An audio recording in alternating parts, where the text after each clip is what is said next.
Intermediate లో MPC course కనుక తీసుకున్నట్లయితే మీకు 4 రకాల కోర్సెస్ అంటే ఇంతకంటే ఎక్కువ విషయాలు ఉన్నాయి. సో ఇక్కడ మనకు మేజర్ గా ఇప్పుడున్నటువంటి సిచ్యువేషన్స్ లో అయితే ఇంజనీరింగ్ చేయొచ్చు, అదేవిధంగా ఆర్కిటెక్చర్ కావచ్చు, డిఫెన్స్ కావచ్చు, లేదా డేటా సైన్స్ కూడా మీరు తీసుకోవడానికి ఛాన్సెస్ ఉంటాయి. ఇది ఎంపీసీ కోర్స్ గురించి. అదేవిధంగా మీకు 10th క్లాస్ వరకు సైన్స్ మీద చాలా ఇంట్రెస్ట్ ఉందనుకోండి, అంటే మక్కువ కొంచెం దాని ఎక్కువ ఉందనుకోండి, ఇంట్రెస్ట్ ఎక్కువ ఉన్నట్లయితే మీరు ఇంటర్మీడియట్ లో బైపీసీ అనేటువంటి కోర్స్ తీసుకోవచ్చు.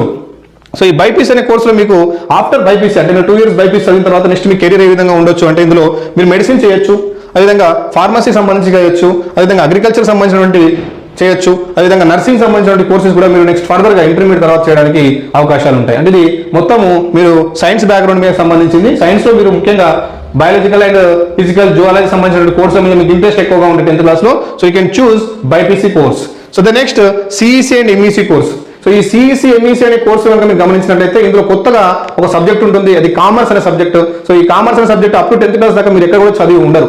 సో ఈ అప్ టు 10th క్లాస్ దాకా చదివినట్టు ఈ కొత్త కోర్సులో మరి మీకు ఏ విధంగా ఏమేమి ఉంటాయంటే ఇందులో మీకు already social background 10th class లో మీరు బాగా సోషల్ మంచిగా చదవగలిగారు, ఎకనామిక్స్ బాగా చదివారు, పొలిటికల్ సైన్స్ మీద మంచి గ్రిప్ ఉంది, ఆర్టికల్స్ మీద గ్రిప్ ఉంది, మంచి చదువుతున్నారు అనుకోండి, you can choose CEC or MEC. So ఇది ఎంఈసీ లో మళ్ళీ ఇంకోటి ఇక్కడ మ్యాథమెటిక్స్ ఉంటుంది. ఇప్పుడు సిఈసీ అంటే సివిక్స్, ఎకనామిక్స్, కామర్స్ ఉంటుంది. అదేవిధంగా ఎంఈసీ అంటే మ్యాథ్స్, ఎకనామిక్స్, మన కామర్స్ అనేది ఉంటుంది. సో ఈ విధంగా మీకు ఈ కోర్స్ తీసుకోవడానికి ఛాన్సెస్ ఉంటాయి. ఈ కోర్స్ తీసుకుంటే మరి ఫ్యూచర్ ఏంటి అని గమనించినట్లయితే ఇందులో మీరు సిఏ అంటే చార్టెడ్ అకౌంటెంట్, అదేవిధంగా సిఎస్ కంపెనీ సెక్రటరీస్, అదేవిధంగా CW cost and works associations accounting, తర్వాత లా, తర్వాత బ్యాంక్ జాబ్ సంబంధించిన కోర్సెస్ మీరు చేయడానికి ఛాన్సెస్ ఉంటుంది. అది మీరు సిఈసీ ఎంఈసీ కోర్స్ ద్వారా పూర్తి చేస్తే మీకు నెక్స్ట్ వచ్చేటువంటి జాబ్ ఆపర్చునిటీస్ ఈ విధంగా ఉంటాయి. సో నెక్స్ట్ హెచ్ఈసీ అనేటువంటి కోర్స్ ఉంటుంది. పూర్తిగా ఆర్ట్స్ కోర్సు. ఇది కూడా మీరు 10th క్లాస్ సోషల్ బ్యాక్గ్రౌండ్ మీద బాగా ఫోకస్ చేసినట్లయితే, సోషల్ సబ్జెక్ట్ మీద మీరు బాగా ఫోకస్ చేసినట్లయితే అందులో మీరు హిస్టరీ, ఎకనామిక్స్, పొలిటికల్ సైన్స్ అనేటువంటి ఈ కోర్సుని మీరు చదవడం వల్ల ఫ్యూచర్ లో ఆర్ట్స్ అంటే కొన్ని ఫైన్ ఆర్ట్స్ సబ్జెక్ట్స్ మీరు ఎంచుకోవడానికి ఛాన్సెస్ ఉంటాయి.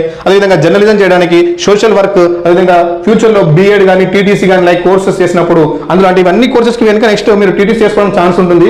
అది కాకుండా డైరెక్ట్ క్లాస్ టీటీసీ చేసుకోవడానికి ఛాన్సెస్ ఉంటాయి. బట్ హెచ్ఈసీ ద్వారా కొంచెం ఏదైనా సోషల్ సబ్జెక్ట్ మీద అవేర్నెస్ ఉన్న వాళ్ళు కొంచెం మంది ఏం చేస్తారంటే టీచింగ్ ఫీల్డ్ రావడానికి ఎక్కువ ప్రియారిటీ చేస్తూ ఉంటారు. సో అందులో మీరు హెచ్ఈసీ ద్వారా అంటే ఇదంతా కూడా ఈ 2 years ఇంటర్మీడియట్ కోర్సులో మీరు నేర్చుకున్నటువంటి అంటే మీరు చూస్ చేసుకోవడానికి సబ్జెక్ట్స్ అందులో మొదటిది ఎంపీసీ మ్యాథమెటిక్స్, ఫిజిక్స్, కెమిస్ట్రీ. మీరు బాగా ప్రావీణ్యం అంటే సబ్జెక్ట్ మీద కొంచెం ఇంట్రెస్ట్ ఉంది అంటే you can choose MPC. Next biological science, అదేవిధంగా జువాలజీ సబ్జెక్ట్ మీద మీకు కొంచెం గ్రిప్ ఎక్కువగా ఉందంటే యూ కెన్ చూస్ బైపీసీ. ఇందులో మీరు బాటనీ, జువాలజీ, ఫిజిక్స్, కెమిస్ట్రీ చదువుతారు. అదేవిధంగా CEC and MEC civics, economics, commerce, అదేవిధంగా మ్యాథమెటిక్స్, ఎకనామిక్స్, కామర్స్ అనేటువంటి కోర్స్ ఉంటుంది. అదేవిధంగా last HEC course. So HEC course history, economics and political science అనేటువంటి కోర్సు, సివిక్స్ అనే కోర్స్ మనకు ఉంటుంది.